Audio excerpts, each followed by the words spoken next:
All right, good evening, everyone. I call the January 21st, 2026 Public Information Meeting to order at 7 p.m. Are there any disclosures of conflict of interest tonight? No. No, seeing none. The purpose of this public meeting is to inform and provide the public with the opportunity to ask questions or to express views with respect to the township's proposed 2026 budget. Councilors are here to observe and listen to your comments. However, they will not make any decisions this evening. Township requests that you notify by email Mary Hassan at mhassan@plissonch.ca or by phone at 519-763-1226, extension 222, if you wish to be on record regarding this matter. Please note the meeting is video and audio recorded, and all electronic meetings are uploaded to the municipality's YouTube page. By registering to participate in the meeting by electronic means, you're consenting to have your likeness and comments recorded and posted on YouTube. Format of this public meeting is as follows. Mary Hassan, Director of Finance / Treasurer, will present the proposed 2026 budget and any further relevant information. Following this, the public can obtain clarification, ask questions, and express their views. Members of the public are permitted 10 minutes each to ask questions and express their views. This time limit is imposed to provide each member of the public an opportunity to speak. Staff will attempt to answer questions or respond to concerns this evening. If this is not possible, staff will follow up and obtain this information. Responses will be provided when the matter is brought forward and evaluated by council at the February 11th, 2026 council meeting. I'll now turn it over to Mary Hassan. Good evening, the public and council. Laura, Miss Emery will be going through the slide deck for me today. I don't see it on the screen yet, but 1 second. okay.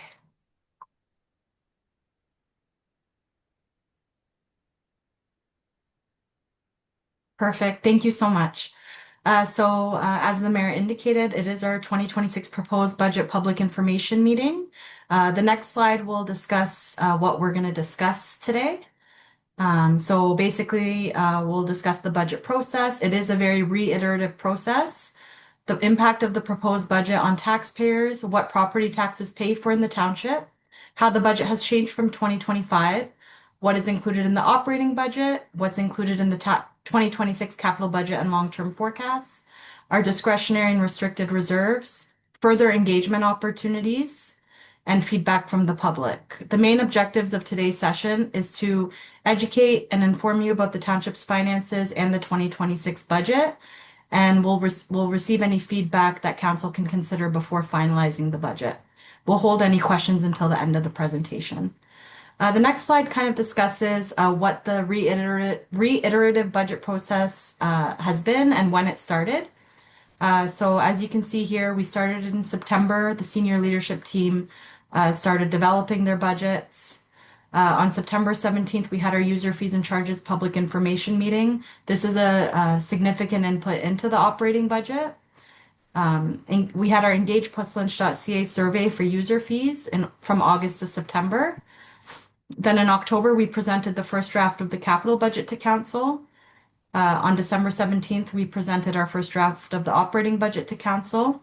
Our engage+lynch survey for our budget closes on January 30th at 12 p.m. So you can get that at engage+lynch.ca. January 21st, where we presented our second draft of the capital and operating budget to council. So this was a report that described the changes to the budget throughout the process. Right now, we're doing our public information meeting to get further input, and we're hoping to adopt our budget on February 11th, 2026.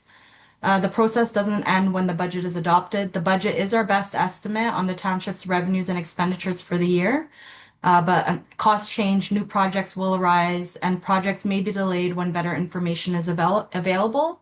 However, the budget process is necessary in order to determine what property taxes we will be collecting in the year.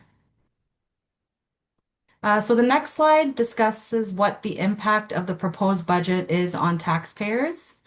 So this analysis is determined, one, by the assessment change from the Municipal Property Assessment Corporation. They assess all of our properties within the township.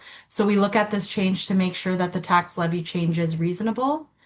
The 2026 returned assessment roll continues to provide little to no assessment changes due to the province's continued postponement of the assessment update. And so our 2026 returned assessment roll is similar to our 2016 assessment roll. The township has experienced minimal new assessment growth due to new construction and renovations. This is 0.63%, representing about 17.9 million in new assessment. This is lower than 2025, as noted in this third bullet of the slide. If we did not have any assessment growth, the results would have been a higher township tax increase and a higher blended tax increase, but the next few slides will discuss what the proposed tax increase is on our various taxpayers. We usually look at the impact for the single family home, farmland property, small retail commercial property, and standard industrial property. The township and county tax rate is preliminary until county tax policy is adopted. But the county's proposed budget is scheduled to be approved in January of 2026. The next slide has a pie chart that describes what the tax levy share is for the county, the education, school boards, and the township. As you can see in that pie chart, the township is a very small component of the dollar that we do receive, but we are responsible for collecting the taxes on behalf of the school boards and the County of Wellington. So the township tax increase is approximately 3.99% or $53, monthly of $4 on the median typical single family home. So just monthly $4. And then as you can see, the blended impact is lower at 3.09%. But the next few slides will discuss what the increase is for different types of properties. So we can go through those. So for the farmland property, it's approximately 3.99%, or $14 monthly increase of $1, blended increase of 3.09%. And again, the township share is a relatively small share of the whole pie at 19 cents of the dollar, as noted in that pie chart there. The next slide discusses the small retail commercial property. Again, the pie chart there shows the township at 13 cents on the dollar, lower than the school boards and the County of Wellington. And that increase is approximately 0.64% or $12, monthly increase of approximately $1. Again, this is just based on the median assessment actually decreasing for small retail commercial properties from 2025 to 2026. The next slide discusses the standard industrial property. It's about 3.99% again for the township, $315 annually or monthly at $26. And again, as you can see there, the blended percentage increase is lower just because the township share is significantly less than the school boards and the County of Wellington. The blended increase is about 2.58%. So this is just another chart that kind of describes the township share versus the county and the boards of education for the different property taxes. And again, the township does collect the property taxes on behalf of the County of Wellington and the boards of education. The next slide discusses the property tax allocations as it relates to the capital tax levy versus the operating tax levy. The percentage change is very similar to 2025. It's actually remained consistent for a few years now, with 75% of the township's proposed tax levy funding the operating budget and 25% funding the capital budget. The next slide discusses some of our services within the Township of Puslinch. Of course, the County of Wellington provides different services, but these are the services in the township and what you get for your tax dollars.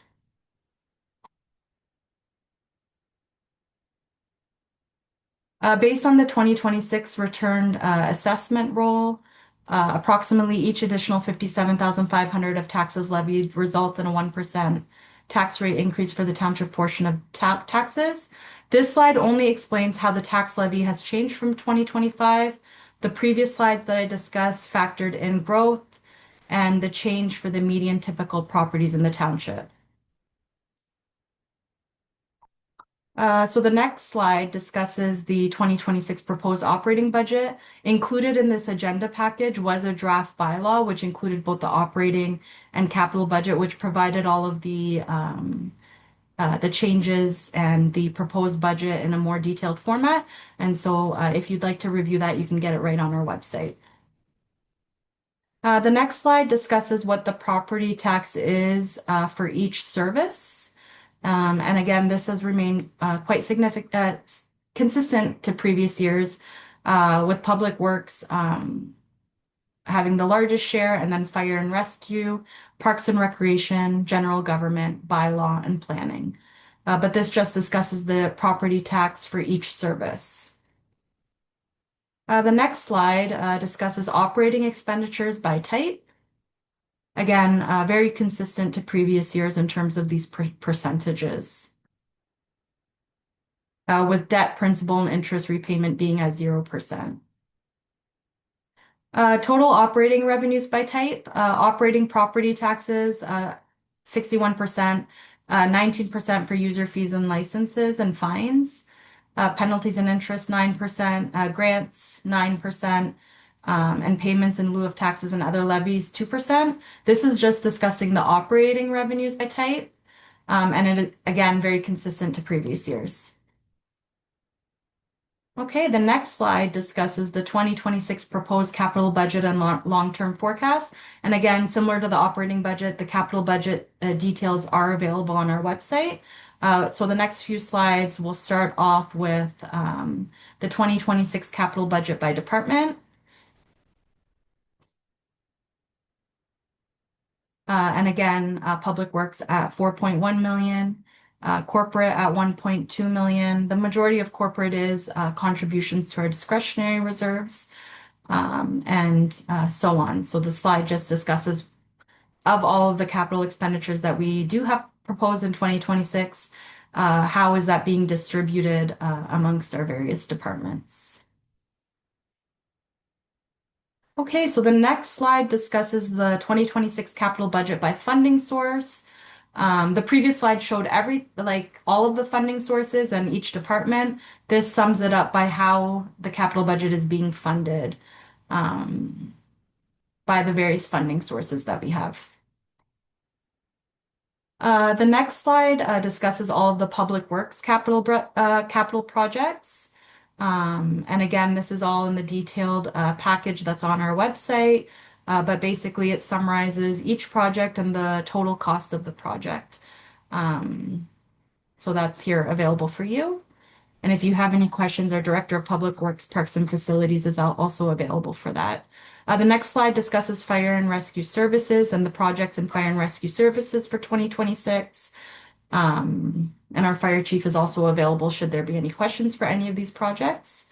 Corporate, again, the majority of our corporate items is our asset management discretionary reserve contribution, our administrative studies discretionary reserve contribution, and corporate information technology discretionary reserve contribution. These contributions are really important because they help fund our capital budget and forecast over its 10-year forecast, and it helps to phase in tax levy increases year over year. And so having these reserves has been really instrumental in terms of funding our capital requirements. The next slide discusses bylaw, parks, the Puss Lunch Community Center, and finance, the projects within these departments in our 2026 capital budget. And our department heads are here if there's any questions regarding any specific projects. The next slide discusses the 2026 capital budget and forecast. So from 2026 to 2035, the average expenditures noted in that forecast, it's a 10-year forecast, and it actually aligns really well with our asset management plan in terms of phasing in which projects need to be done in specific years. And so it's showing at 4.7 million for our average expenditures. The next few slides discuss discretionary and restricted reserves, and again, very important funding sources for the township. So if you can just go to the next slide, Laura, thank you so much. So basically, this is our audited balances in our discretionary and restricted reserves. And as you can see, our discretionary reserves have been increasing year over year to fund our capital budget and forecast. There are some operating projects as well that this funds, so um, this is great. As part of our capital budget reporting, we also provided balances in these discretionary reserves and restricted reserves over the forecast period, which is really important just to ensure that we have sufficient balances in the reserves. The restricted reserves are noted as well, and our Canada Community Building Fund, this is a restricted grant fund, that's also noted in this slide. The next slide discusses our budgeted contributions to capital and operating discretionary reserves. You'll notice that there's been a decrease in operating contributions to our discretionary reserves, but that mostly relates to the aggregate levy. So I believe it was in 2025, we had the aggregate levy fully fund our public works capital projects, which was a change that was made in 2025 that has assisted with funding our capital requirements in public works. The majority of the capital contribution to our capital discretionary reserves relates to our contribution into the asset management discretionary reserve to fund our asset replacement projects over a 10-year forecast. It also is important to maintain the target thresholds that are recommended in the asset management plan and budget development and control policy. And so these contributions are critical.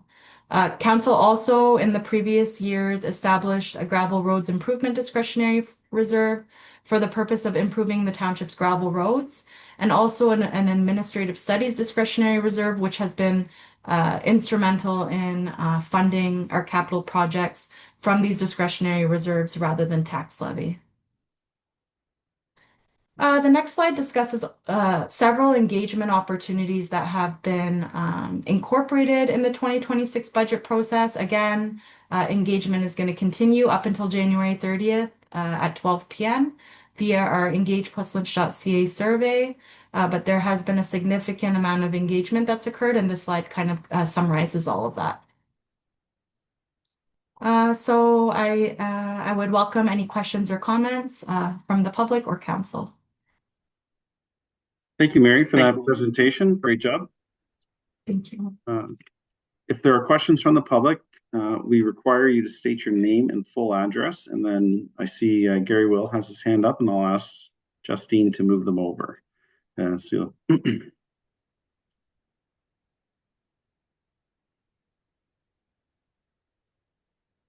Welcome, Gary Will. You'll have to unmute yourself, I believe.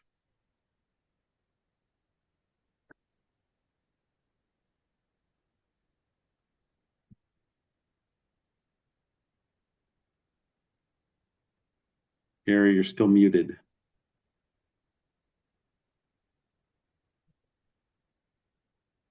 Can we unmute him from our end?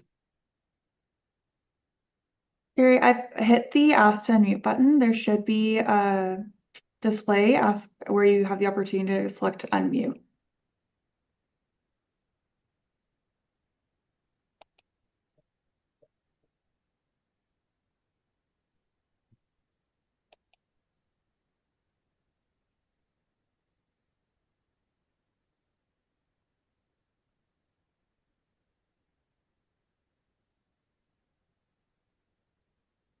If you move him back over, can he continue to work towards?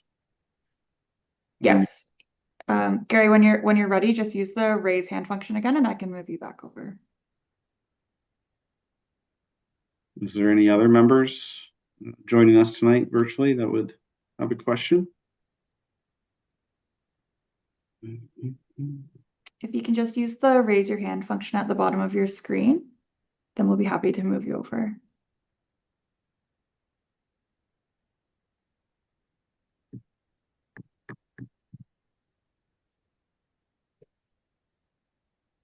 Seeing none, we just need to wait for Gary to. I may move him back in and we'll give him a couple minutes to try to find his mute button. Gary, raise your hand if you can hear me.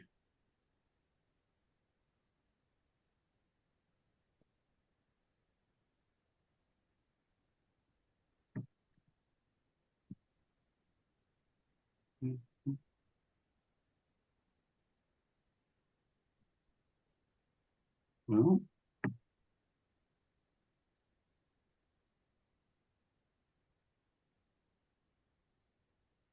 Gary, well, if you can hit the raise hand icon, where'd he go? Did he leave? He left the meeting. Oh. Okay, well, that's unfortunate. I'll maybe make one last call. Or any questions from members attending virtually? From the public? Any questions from the members of council? All right, seeing none. I declare this public meeting closed. Council will take no action on this matter tonight. Staff will be reporting at the February 11th, 2026 council meeting with a recommendation for council's consideration. Oh, he's back.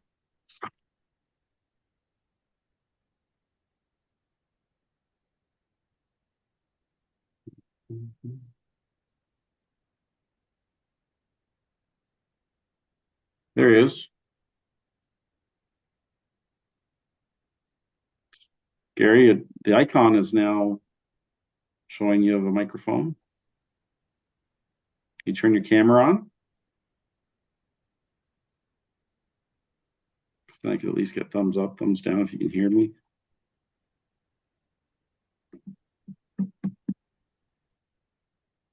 Oh, did you leave again? Oh. Gonna just wait a second. Not sure if it's an option. Is he able to use the chat box to pose a question? If Please. that's an issue. No, we can send a phone number. So maybe I'll try to do that quickly if you'll bear with me. He left the meeting. I don't know if he'll rejoin.